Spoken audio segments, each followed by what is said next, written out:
Hi, ഈ പുഴയും കളഞ്ഞ സീരിയലിലെ ഇന്നത്തെ റിവ്യൂയിലേക്ക് എല്ലാവർക്കും സ്വാഗതം.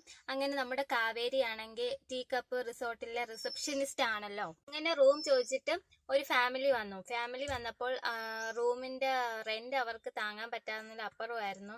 അപ്പൊ കാവേരി പറഞ്ഞു, ഇതിനും അപ്പുറത്ത് മഹാനദി എന്നൊരു ഹോം സ്റ്റേ ഉണ്ട്, അവിടെ ഇതിലും റേറ്റ് കുറവാണെന്നും പറഞ്ഞുകൊണ്ട് ആ ഫാമിലിയെ അങ്ങോട്ടേക്ക് പറഞ്ഞു വിടുകയാണ്.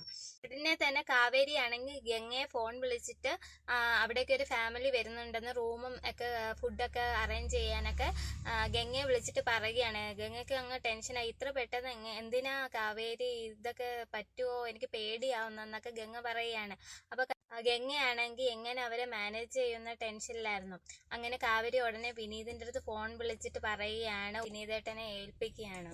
അങ്ങനെ വിനീതേട്ടൻ പറഞ്ഞ അതിനെന്താ, നമുക്ക് ഒക്കെ അറേഞ്ച് ചെയ്യാന്ന് പറഞ്ഞിട്ട് വിനീതേട്ടനാണെങ്കിൽ അവരെ പിക്ക് ചെയ്യാനെ കൊണ്ട് കാവേരി പറഞ്ഞ സ്ഥലത്തേക്ക് പോവുകയാണ്. അപ്പം അവിടാണ് നമ്മുടെ ഗംഗ നിൽക്കുന്നത്. ഗംഗയ്ക്ക് പേടിയാണെന്നൊക്കെ പറഞ്ഞെങ്കിലും ഗംഗ അവിടെ ഫാമിലിയെ കാത്ത് നിൽക്കുന്നുണ്ട്. അപ്പം വിനീത് അവിടെ ചെല്ലുന്ന കണ്ട് ഗംഗയ്ക്ക് ഒരു ആശ്വാസമായി. അങ്ങനെ വിനീതെങ്കിൽ ഞാനെങ്കിൽ നമ്മുടെ ഹോം സ്റ്റേയിലോട്ട് പോട്ടെ എന്നും പറഞ്ഞിട്ട് പോകുന്നുണ്ട്. അപ്പം ഗംഗ തടയുകയാണ്. എനിക്കറിയായിരുന്നു വിനീതേട്ടൻ വരുമെന്ന്, ഞാൻ വിനീതേട്ടനെ കാത്താണ് ഇവിടെ നിന്നേന്നൊക്കെ പറയുന്നത്, നമുക്ക് ഒരുമിച്ച് പോവാന്നൊക്കെ ഇങ്ങനെ പറയുന്നു. അങ്ങനെ ആ ഫാമിലി കാറിനകത്ത് വന്നപ്പോൾ വിനീത് പറയുന്നു, ഗംഗയും കൂടി ആ കാറിൽ സ്ഥലം ഉണ്ടെങ്കിൽ ഒന്ന് കയറ്റണം എന്നിങ്ങനെ പറയണം. അപ്പൊ ഗംഗ പറയാണ്, വേണ്ട എനിക്ക് പേടിയാണെന്ന് വിനീതിനോട് ഇങ്ങനെ മാത്രമായിട്ട് പറയാണ്. അങ്ങനെ വിനീതും ഗംഗയും കൂടി വിനീതിന്റെ ബൈക്കിനകത്ത് കയറി ഹോം സ്റ്റേയിലേക്ക് പോവുകയാണ്, മഹാനദി ഹോം സ്റ്റേയിൽ. അങ്ങനെ അവര് അവിടെ വന്നിട്ട് ഇവര് ജ്യൂസൊക്കെ കൊടുത്ത് അവരെ ട്രീറ്റ് ചെയ്യുകയാണ്. പക്ഷെ ഇത് നമുക്ക് ശാരദയ്ക്ക് അതങ്ങോട്ട് അക്സെപ്റ്റ് ചെയ്യാൻ പറ്റുന്നില്ല. ഇതൊക്കെ ശരിയാണോ, എങ്ങനെയാണെന്നൊക്കെ ഇങ്ങനെ പറഞ്ഞിട്ട് ആകെ ഒരു ടെൻഷനാണ് ശാരദയ്ക്ക്. ശാരദയുടെ മനസ്സോടെയാണ് ഇവര്, ശാരദയുടെ സമ്മതമൊന്നും ഇല്ലാതെ ഇതെല്ലാം അങ്ങ് ചെയ്യുകയാണല്ലോ. അപ്പോഴാണെങ്കിൽ കാവേരി ആണെങ്കിൽ എങ്ങനെയെങ്കിലും രാജേശ്വരിയുടെ അടുത്ത് ഹാഫ് ഡേ ലീവിന് ഇങ്ങനെ നോക്കിയാണ്, എങ്ങനെ ഇവിടുന്ന് മുങ്ങും എന്നുള്ള തരത്തില്.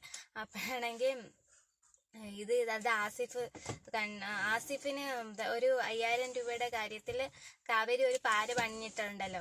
ഇത് ആസിഫ് രാജേശ്വരിയുടെ അടുത്ത് എങ്ങനെ ലീവ് ചോദിക്കും എന്നുള്ള ടെൻഷനിലായിരുന്നു കാവേരി. അപ്പോഴാണ് നമ്മുടെ നിവിൻ ഇതിലേക്കൂടെ വന്നത്. അപ്പൊ എന്തെങ്കിലും തനിക്ക് പറയാനുണ്ടെന്ന് നിവിൻ ഇങ്ങനെ ചോദിക്കാണ്.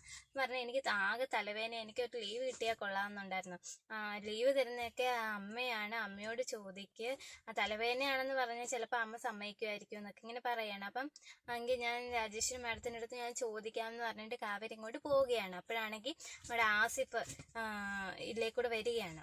അപ്പൊ എന്താണ് നിവിൻ്റെ അടുത്ത് ചോദിക്കുകയാണ്. അതിപ്പം കാവേരിക്ക് ലീവ് എടുക്കുന്ന തലവേദനയാണെന്നൊക്കെ ഇങ്ങനെ പറയുന്നു.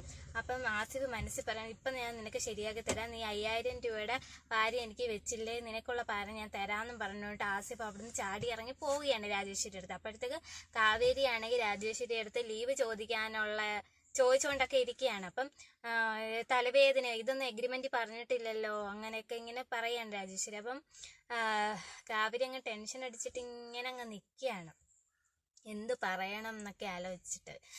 അങ്ങനെ അപ്പൊ ഇതിലേക്ക് ദാസിവ് വന്ന് കുറേയേറെ പാര പണിയുന്നുണ്ട് ഇതിനകത്ത്, കാവേരിക്ക് ലീവ് കിട്ടാതിരിക്കാനെ കൊണ്ടുള്ളത്.